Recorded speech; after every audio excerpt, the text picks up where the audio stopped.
Désolé, je viens de me connecter une deuxième fois. Donc, parce que on m'a envoyé une vidéo sur mon WhatsApp. Et ce que j'ai vu m'a fait sourire.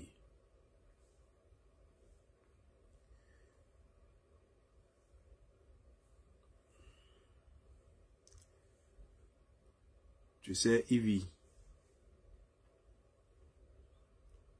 il y a des gens à qui tu peux raconter tes bêtises. Pas à moi. Ivy, toi, de ta propre bouche, tu m'as dit de ta propre bouche que toi, tu es lesbienne, mais que toi, tu n'as pas couché avec ma part.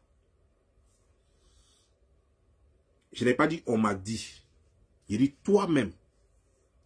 Parce que tu fais comme quand je sors. Moi, je sors. Tu sais ce qui fait ma particularité sur les réseaux sociaux?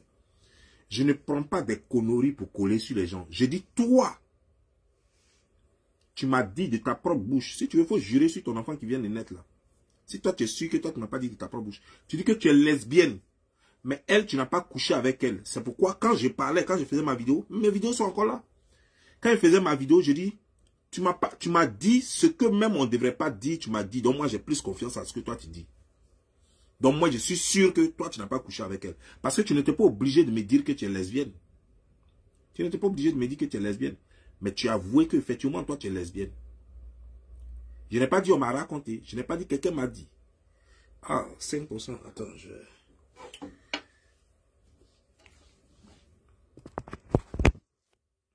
Ça fait 1. Tu sais comment je te vois, tu fais pitié quoi. Parce qu'au fait, tu es dans les mensonges. Pour une femme, c'est dangereux au fait. Vous êtes que dans les mensonges. Tu vois? Tu vois ça là? C'est à cause de ça là que tu me fais la guerre là. Ce polo là. C'est à cause de ce polo là que tu me fais la guerre. Tu as pleuré derrière moi pour ce polo là jusqu'à... Je dis, je vais acheter un polo. Même chose là, je vais acheter pour te donner. Les trucs viennent par saison. Les trucs à Ralph Lauren, ça vient par saison. Quand ça vient comme ça, tu ne peux plus avoir. Donc attends. Dès que ça arrive, je vais acheter puis te donner. Tu dis non, ce que moi j'ai déjà porté de te donner ça. Je dis non, je ne peux pas faire ça. C'est pas chaussure, c'est pas casquette, c'est pas chose. C'est pas montre, c'est pas chose. C'est un habit qui prend ta sueur. Je ne peux pas donner ce que moi, ma sueur est rentrée dedans. Chaussure là, quand tu portes chaussettes. Chapeau là, quand tu portes là, ce n'est pas collé à ta tête. C'est juste le bout qui est collé à ta tête. C'est pas la même chose. Donc je ne peux pas te donner mon truc. Tu as couru après moi pour ça là, pendant... Et mon truc, jusqu'à tellement, je te disais, non, je ne peux pas le faire que quand tu viendras ici, pareil, tu disais que moi, tu allais venir aux États-Unis. Je dis, bon, ok, quand tu viendras, moi, je vais acheter ça ici et puis te donner. Comme tu ne veux pas attendre là-bas que j'achète pour t'expédier, quand tu viendras ici, j'ai acheté, on va aller, puis j'ai payé ces pieds te donner. C'est toi aujourd'hui, tu vas dire que, ouais, que toi, tu gagnes l'argent plus que qui? Non, les gens, s'ils ne font pas vidéo, si moi, ils ne gagnent pas à manger. Toi, tu as l'argent que qui? Et puis tu cours, tu es toujours dans donne-moi, donne-moi, donne-moi. Tu es toujours en train de quémander. Toi, tu as l'argent que qui? Depuis sur les réseaux, tu m'as vu déjà faire des choses, comment déjà? Non, donne-moi ici, donne-moi ici. Toi, tu m'en dis, et c'est toi qui dis, non, NCI n'a pas arrêté. C'est toi qui as eu salaire de RCI, et puis tu crois que tu es trop arrivé. Sur NCI là, avant RCI, leur papa, eux tous leur papa, que ce soit LiveTV ou que ce soit NCI, leur papa s'appelle RTI. Des gens ont travaillé dans RTI là. Depuis on est petit, avant nos naissances, des gens ont travaillé dedans. Jusqu'à qu'on a grandi, ils étaient dedans encore. Jusqu'à aujourd'hui là, ils sont rien. Papa de LiveTV s'appelle RTI. Papa de NCI s'appelle RTI. Il est là depuis longtemps. C'est gouvernemental, il ne manque pas d'argent. Mais je n'ai pas encore vu quelqu'un là-bas qui a Pierre. Donc, le fait que tu es quelque part, il y a quelqu'un qui a dit que, ah, donc, elle n'a pas l'argent, puis elle a la maison avec piscine. Vous faites rire quoi? Mais attends, vous êtes bête ou quoi? Une organisation parce qu'elle a besoin de la diaspora. C'est-à-dire que les NCI, les LiveTV là, ils ont besoin de la diaspora. Quand tu viens, ils te mettent à l'aise. Mais toi-même, ton salaire vaut rien. Ils vont acheter garde des corps, ils vont payer garde des corps pour toi. Ils vont payer balèze appartement pour toi, avec piscine à bord, tout et tout. Par exemple, je vous prends un exemple. Ils vont te dire que ton salaire fait 3 millions. Dans 3 millions, là, il y a maison peut-être 1 million dedans. Maison où tu es là, avec piscine, là, ça fait 1 million. Les gardes d'école, les passassis, passata, tout ça là, ça fait déjà peut-être 2 millions, 2 millions, avec que le total fait 2 millions, 2 millions 200. Peut-être que toi-même, tu vas te retrouver avec 500 000 francs ou 800 000 francs, ça c'est ton salaire. Ils ont déjà payé ta maison, mais le reste, tu te débrouilles avec. Sur ça là, tu dois payer maintenant taxe sur salaire. Donc, au fait, quand tu t'assois là-bas, et puis tu fais ta gueule là, et puis tu parles aux gens, il faut savoir à qui tu parles. Moi, tu ne peux pas jouer à ce jeu-là, moi. Tu sais, c'est parce que moi, je n'ai pas envie de révéler mes sources. Sinon, ton truc de asile là, faut venir, tu as expliqué concrètement, tu dis, non, moi, je ne suis plus, mais tu sais que c'est vrai. Donc, toi, tu ne connais pas quelqu'un, hein, mais tu sais comment il s'appelle. Tu sais qu'il s'appelle Kwaku Désiré. Ah, ok, d'accord. Moi, je ne sais pas, hein. Mais il y a une chose, quoi. Ce ne sont pas tes pembèches de Paris, là. Tes lélés de Paris, là, qui m'ont dit, hein. C'est un haut responsable qui m'a dit. C'est pas un plaisantin qui m'a dit. Tu comprends, hein? C'est quelqu'un qui te côtoie très bien, qui te connaît très bien. Tu comprends? Qui t'a côtoyé en Côte d'Ivoire et qui t'a côtoyé en France. Je t'ai dit que moi, quand je fais mes vidéos, parce que je sais que si je dis mensonge, ça ne va pas te faire mal. Parce que tu sais que ce que je dis est vrai. Tu es sorti. Ce que je dis là, tu sais que c'est vrai, c'est rentré dans toi, c'est sorti. Tu es sorti. Maintenant, tu veux mettre ça, tu veux faire ça comme c'est comédie. C'est pas comédie. Tu as demandé asile. Tu as dit dans ta vidéo que non, mais j'ai demandé asile, hein. Et puis, quand on demande asile, là, on ne rentre pas en Côte d'Ivoire. Mais qui t'a dit qu'on t'a accordé asile? On dit que tu as demandé asile, mais qui t'a dit qu'on t'a accordé l'asile? Tu sais, moi, je suis fils d'asile politique. Et moi-même, j'ai fait les procédures pour des gens. Tu comprends maintenant? C'est-à-dire que tu peux demander asile et on te donne des documents temporaires. Ça ne veut pas dire que tu as eu l'asile. On te donne des documents qui te protègent en attendant qu'on fasse l'enquête. Ça ne veut pas dire que tu es déjà réfugié. Tu es demandeur. Donc, il y a deux. Le premier document qu'on te donne, c'est demandeur d'asile. On te donne le document de demandeur d'asile. Ça ne veut pas dire que tu es exilé. Ce document de demandeur d'asile te permet de circuler librement. Aucun policier ne peut t'arrêter. Tu circules librement. On peut même te donner même un permis de travail. Par exemple, aux États-Unis, ici, les gens, on leur donne permis de travail. Dans d'autres coins aussi, on vous donne même permis de travail. Parce que si la procédure dure en attendant, il faut que tu manges, il faut que tu vives. Et il y a d'autres, on ne leur donne pas permis de travail, mais eux-mêmes, ils vous donnent des biens. Ça dépend du pays. Ils vous donnent du bien, de la nourriture, les trucs comme ça. Tu comprends? Donc, quand tu dis, ah, j'étais réfugié et puis je suis retourné en Côte d'Ivoire. Qui t'a dit qu'on t'a accordé ça? Il y a des milliers de personnes qui ont demandé un statut de réfugié. Même Gbagbo Laurent, même, il avait demandé ça. Quand il était parti en France. Il avait demandé le statut de réfugié. Tu sais à quel moment maintenant on lui a accordé ça? On lui a accordé ça 3 ou 4 ans après. C'est-à-dire que quand tu demandes, ça ne veut pas dire qu'on te donne, on étudie le dossier pour voir si ce que tu racontes est vrai. Donc tu ne peux pas te servir de ça pour dire, ah, on dit que j'étais réfugié, hein, alors que je suis venu en Côte d'Ivoire. Mais toi, tu mens. Tu connais rien, quoi. Ou bien, en fait, comme tu es en Côte d'Ivoire et que tu n'as rien appris en France et que tu connais rien, tu crois que tout le monde est bête comme toi, quoi. Moi, je connais toutes les procédures. J'ai voyagé plus que toi. Toi, les pays que tu connais là, tu connais France, Côte d'Ivoire, et puis les petits pays d'à côté où on n'a pas besoin de choses là, où on prend train pour aller, pour sortir de Côte d'Ivoire là. Pour sortir de France là. Les petits pays d'à côté de France, là, Italie, les trucs, peut-être que c'est ça que tu connais. Sinon, tu connais rien dans le monde. Laisse-moi te parler du monde. Donc, tu as demandé l'asile. Tu as dit que tu avais un ami. C'est pourquoi je te dis, viens dire le gendarme. C'est toi qui as menti. C'est pas nous qui mentons. C'est toi qui as dit ça. C'est toi qui as dit ça. Et tu ne peux pas mentir. Et dans ton dossier jusqu'à aujourd'hui, quand on va bien regarder, tu as été demandeuse d'asile. Tu as été demandeuse d'asile et tu ne peux pas transformer ça en comédie. Ça ne marche pas. Ça ne marche pas. Tu ne peux pas transformer ça en comédie. Ça ne marche pas. Peut-être que les gens qui sont en France là-bas, tu peux te comparer à eux. Je te le dis, je vous le dis toujours. Mais nous, aux États-Unis, ici, là, quel que soit le travail que toi, tu vas faire là-bas, Tu ne peux pas te comparer à quelqu'un des États-Unis. Quand je vous dis ça, le jour où tu vas venir ici, je ne sais pas, hein, tu as un parent ici. Un jour, il faut bien demander à ton parent. Ta soeur ici, non? Il faut bien lui demander. États-Unis, même, les gens vivent comment même? Elle va bien t'expliquer. Ta soeur ici, au moment où je te défendais, elle m'appelait, non? Elle est ici, elle est à New York ici. Il faut bien lui demander, elle va t'expliquer. Parce que apparemment, tu confonds les choses, quoi. Tu sais, vous en France là-bas, vous louez maison à 600 $, à 600 €. À peu près 600 $. Prenez pas que je me trompe, quoi. Donc, je préfère prendre en dollars, plus c'est ce que je maîtrise. Vous louez maison à 600 €. Ça veut dire que 3 chambres salon ou bien 2 chambres salon, vous louez ça à 600 €. Et puis, belle maison, hein, tranquille. Ici aux États-Unis, quand quelqu'un vient d'arriver d'Abidjan, il loue une chambre dans la maison de quelqu'un à 600 € et à 600 $. Tu vois la différence?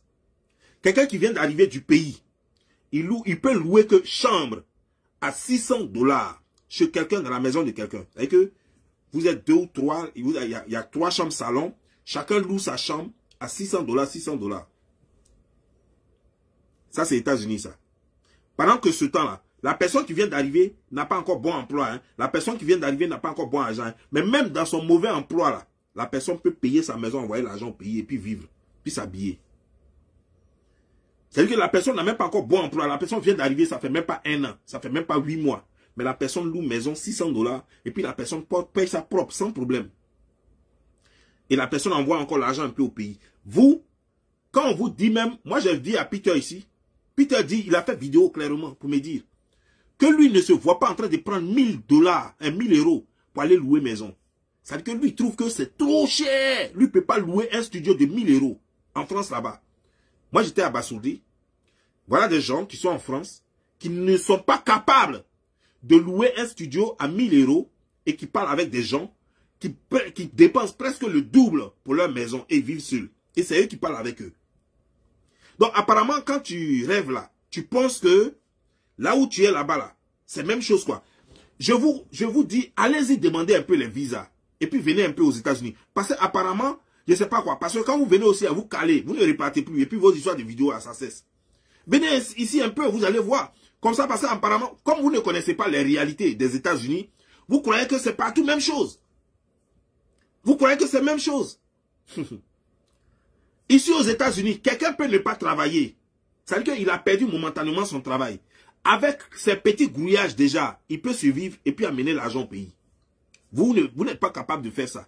Ça veut dire que vous demandez 10 € à quelqu'un pour prendre bus, pour se déplacer. Mais ça veut dire 10 €, ton ami te donne 10 €. Tu vas lui dire merci pendant longtemps. Parce qu'il t'a donné 10 €. Ça, c'est en France. De grâce. Dieu est mon témoin. Allez-y demander à quelqu'un aux États-Unis qu'il vienne d'arriver ou pas. Si lui-même, il peut avoir courage, ou bien même quelqu'un peut lui dire, tiens, 10 €. À moins que tu lui dises, comment dire, 10 €, mets carburant dans ma voiture. Donne ça au gars là, au pompiste là. Faut lui donner 10 € là. 10 $, faut lui donner ça, à mettre carburant dans ma voiture. Je complète quoi. Ça, tu peux trouver quelqu'un qui peut prendre donc 10 $ pour remettre à un pompiste pour faire chose. Mais quelqu'un qui vient d'arriver aujourd'hui aux États-Unis, ou bien il est arrivé hier aux États-Unis, tu peux pas, ici aux États-Unis, tu peux pas donner 10 $ à quelqu'un ici vivant aux États-Unis. Il a papier, il est sans papier, à part les clochards dans les rues. À part les clochards dans les rues, je précise. Tu ne peux pas donner 10 € à quelqu'un, puis il va prendre et puis il va te dire merci. D'abord, il n'a même pas touché. Parce que c'est déjà foutaise. Ici où je suis, hein, je vous parle de là où je suis aux États-Unis. Je ne vous parle pas de toute l'Amérique. C'est-à-dire que je ne vous parle pas du Canada. Je ne vous parle pas de l'Amérique latine. Je vous parle des États-Unis d'Amérique. Tu comprends maintenant? Donc, faut pas croire que tu as petit salaire de NCI, que tu es trop arrivé. Tu confonds les choses.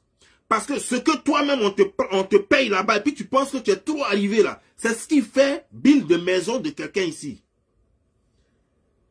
C'est ce qui fait bill. C'est que toi, tout ton salaire complet, c'est ce qui fait lui, sa facture de maison. Ici aux États-Unis.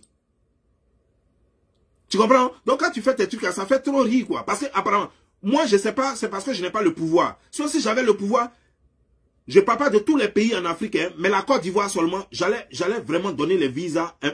Si j'avais ce pouvoir-là, j'allais donner les visas aux Ivoiriens pour qu'ils viennent ne serait-ce que voir la réalité ici, quoi. Ici, là, nous, on ne porte pas les Gucci. Et c'est pas parce qu'on n'a pas l'argent pour porter les Gucci. Mais personne n'a le temps de porter Gucci. Nous, on ne porte pas les Louis Vuitton. C'est pas parce qu'ils n'ont pas l'argent pour porter Louis Vuitton. Parce que qui va te regarder même dans Louis Vuitton? Au moment où toi, tu es dans ton Louis Vuitton, tu vas partir où même pour qu'on te voit? Il n'y a même pas un endroit où tu vas partir pour qu'on te voit.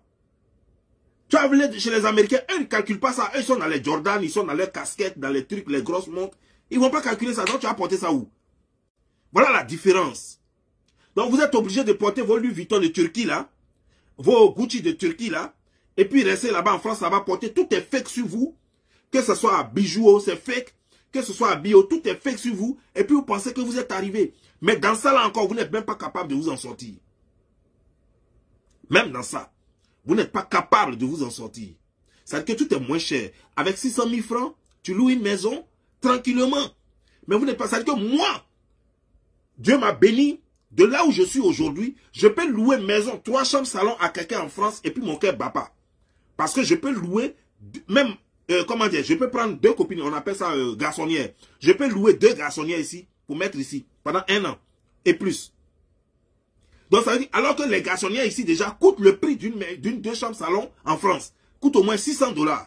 Ici, une garçonnière. Ça veut dire que tu dis à quelqu'un, ok, je veux une chambre chez toi là. Et puis tu te donnes une chambre, tu arranges, tu mets le lit dedans, tu mets tout dedans, tout et tout. Voilà. Ça c'est pour les gens mariés quoi. Ou bien, voilà. Donc quand ils veulent tromper leur femme là, une garçonnière. Donc ils trompent leur femme là-bas.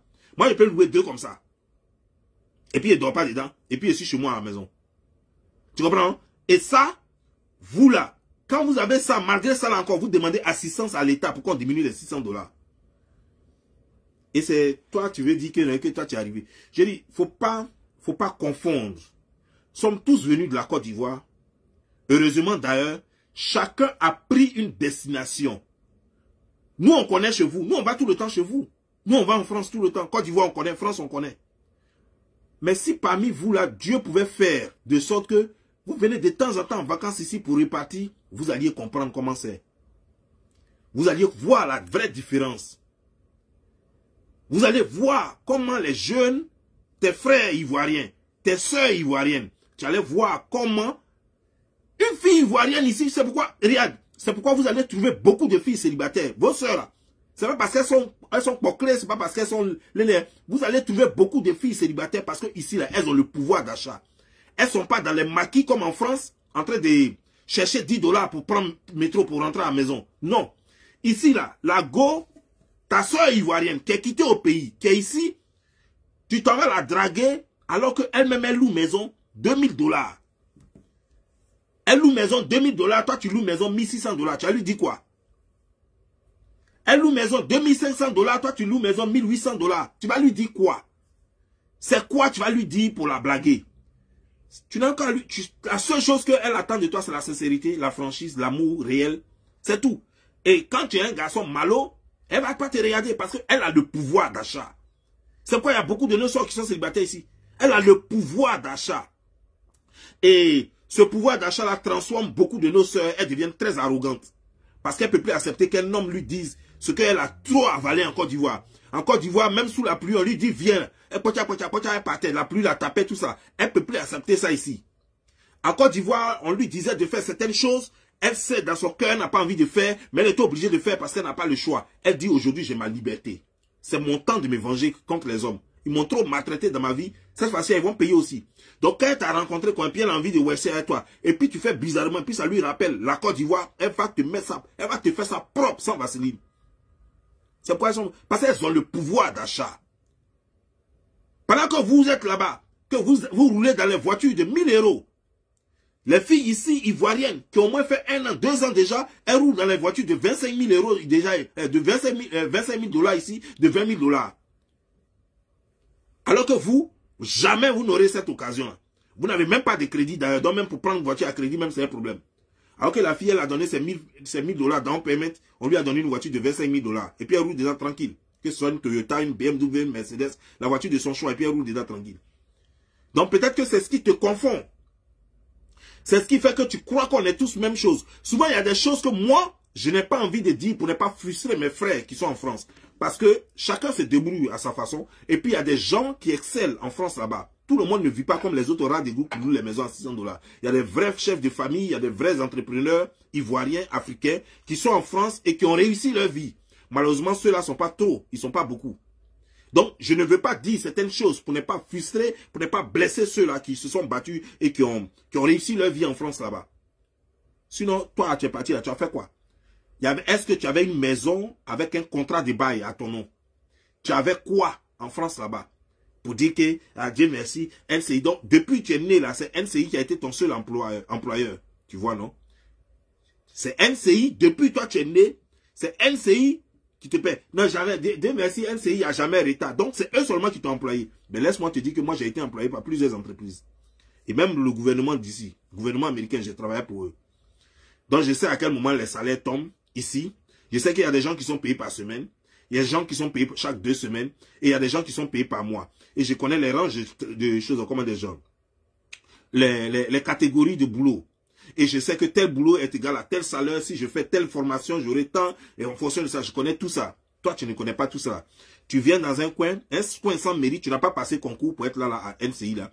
Tu n'as pas fait quoi que ce soit. Ce n'est pas par mérite. Tu as baisé quelqu'un et puis on t'a pris, on t'a déposé quelque part là-bas juste parce qu'on t'a trop baisé. Et c'est toi qui as t'asseoir là, qui as dit que non, okay, tu connais quoi? Voilà.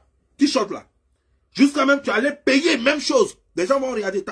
Si on regarde dans des anciennes vidéos, on voit. En même temps, quand j'ai dit que non, je ne peux pas. Si tu veux, tu viens ici, voilà. Mais moi, je ne peux pas t'envoyer ce que moi j'ai déjà porté là.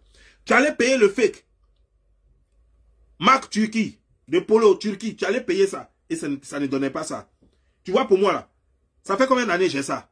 Mais tu vois, non? La couleur est toujours bonne. Tu allais payer marque Turquie là. Même tu portes même plus appareil, tu as vu que c'était le fake. Tu voulais me montrer que tu peux acheter ça. Non. Tu peux acheter les fakes.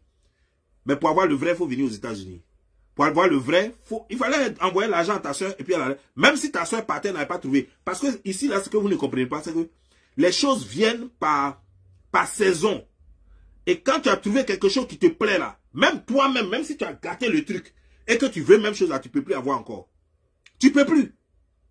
Et ça rend difficile. C'est pourquoi il est très difficile de donner quelque chose que tu as acheté parce que tu aimes. Il est très difficile de donner à quelqu'un. Il est très difficile de donner à quelqu'un. Souvent, des gens te demandent, ah mais, ça là, j'aime ça. Surtout vous là, vous demandez un peu trop. Ça là, j'aime ça, tu peux me donner. Tu as bien envie de donner, mais tu te dis, mais moi aussi j'aimais, c'est pourquoi j'ai acheté. Si je donne, moi je n'aime plus et puis je ne peux plus trouver. Au moins si c'est un truc où tu sais que bon, je te donne et je peux acheter encore, il n'y a pas de problème. L'argent c'est quoi? L'argent c'est quoi? Tu achètes, tu donnes à la personne et puis tu achètes et puis voilà. Mais si tu donnes, tu ne peux plus avoir la même chose. Mais pourtant tu avais acheté ça parce que ça te plaît. Tu ne peux pas acheter quelque chose qui ne te plaît pas. Moi j'ai acheté mes choses parce que ça me plaît. Donc c'est parce que je veux avoir ça. Donc moi de laisser, et puis moi je vais te donner. Toi tu as ça maintenant, puis moi je n'ai plus rien. Ça va pas chez toi? Tu es normal là. Pour ça, tu sautes, tu t'en vas payer pour Turquie là, le faux là. Et puis moi j'ai fait quoi avec ça? Tu as payé faux, tu as payé vrai. Au moins elle fait quoi avec ça? Moi je m'en fous. Et ton argent, tu t'habilles comme tu veux, tu fais ce que tu veux. Je m'en fiche de toi jusqu'à demain. Pour ça, tu allais t'allier un moment avec Makoso.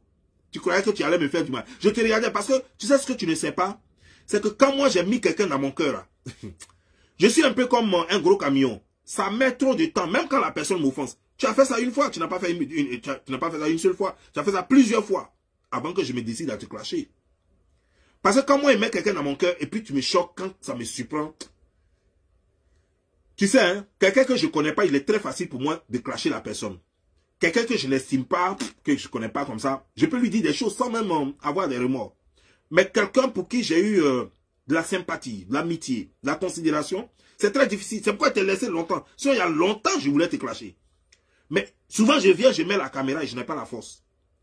Je n'ai pas la force parce qu'il y a des mots qui sont très lourds dans ma bouche que je ne pouvais pas te dire. C'était très lourd dans ma bouche. Il y a des choses que je ne peux pas te dire. Pourtant, j'ai bien envie de dire ça. Mais ça ne sort pas. Et je laisse.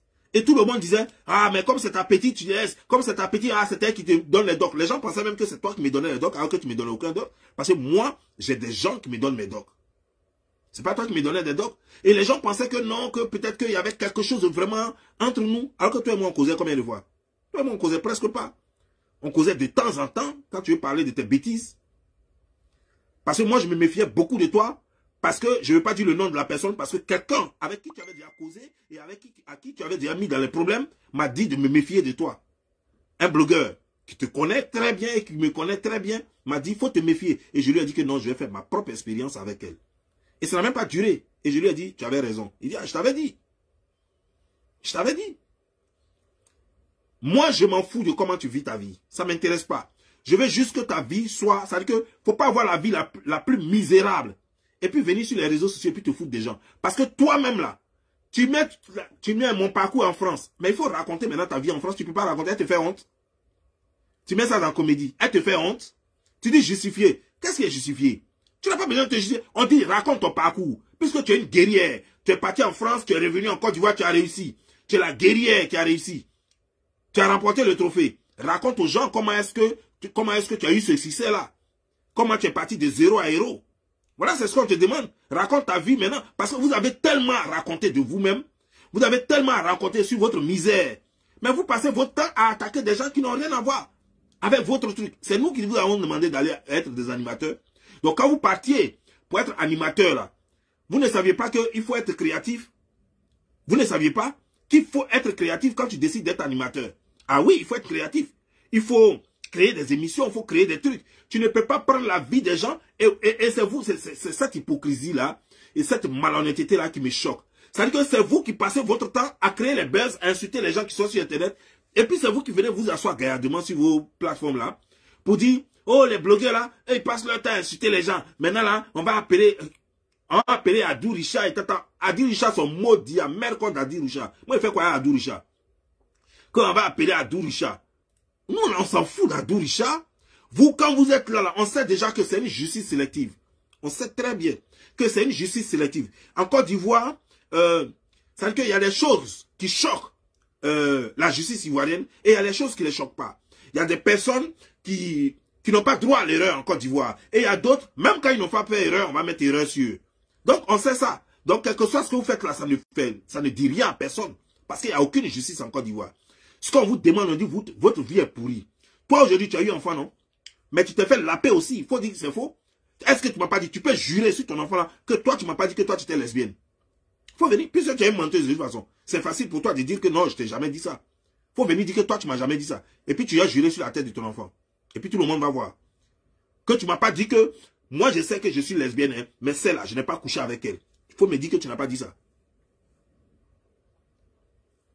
Et puis, c'est toi qui as venu faire chose ici. Désormais, même, je ne crois plus. Je ne crois plus. Je ne sais plus à quoi croire. Je ne sais plus à quoi croire. Et c'est là, c'est toi qui... Moi, je t'en veux pas. Tout ce que je vous demande. Je dis que vous, là, vous avez tellement à raconter sur vous. C'est Nick Langba, il y a tellement à dire sur lui. Chose, Hassan Hayek, il y a tellement à raconter sur leurs coutumes. Comme depuis ils vivent en Côte d'Ivoire. Comment ils vivent en Côte d'Ivoire. Pourquoi leurs sœurs ne se marient pas aux Ivoiriens. Pourquoi leurs cousines, leurs nièces, leurs tantes ne se marient pas aux Ivoiriens. Pourquoi ils vivent toujours en communauté. Pourquoi ils ne fréquentent pas les mosquées des choses. Comment dire, genre, des Ivoiriens, des Noirs. Et tout ça. Vous avez tellement de sujets à aborder. Si vous commencez à parler de vous seulement là, vous allez taper même 5 ans sans même aborder un autre sujet. Voilà ce que moi je vous demande. Parce que votre vie est la plus sale des réseaux sociaux. Et c'est vous qui voulez parler des gens. Voilà de quoi moi je parle. Sinon moi je m'en fous de vous. Je m'en fous de vous parce que pour moi vous n'êtes rien. Pour moi, je connais vos vies. L'autre c'est un escroc. Hassan Hayek c'est un escroc. L'autre c'est un petit qui veut s'en sortir et qui est là, qui avec ses yeux hagards, qui ne sait quoi faire. Et puis toi tu es là, tu es une petite menteuse qui est là, qui veut humilier ses amis et qui est très jalouse. Parce que tellement jalouse qu'elle vient même régler ses comptes personnels sur sa page. Et on n'anime pas comme ça. Voilà comment tu vas perdre ta page un jour. Voilà comment tu vas perdre plutôt ton émission un jour. Parce que tu ne peux pas animer tout en appelant tes ennemis sur ta page, comment dire, genre, dans ton émission, et puis les humilier. Non. Quand tu animes une émission, même quand c'est ton ennemi, il faut lui faire la place. Il faut être sympa. Il faut être respectueuse. Voilà. Voilà comment on anime une émission. Mais toi, tu appelles, tu dis à comment dire, genre, à ton organisation d'inviter tes ennemis. Et quand tes ennemis viennent, tu dis, c'est mon émission. Et puis tu les humilies. Et puis quand toi, tu leur parles, après quand les gens veulent le répliquer, tu dis non, faites-le sortir. Ou bien faites-la sortir. Non, mais on ne fait pas ça. Parce que tu es trop mauvais de cœur. Tu es tellement mauvaise que c'est très difficile que tu te retiennes. que c'est très difficile que tu te concentres sur ta profession. C'est très difficile que tu restes professionnel. Parce que tu es mauvaise. Et ça prend le dessus toujours. Et c'est pas bien. C'est tout ce que moi je te dis. Sur ce, portez-vous bien et que Dieu vous bénisse. Ciao.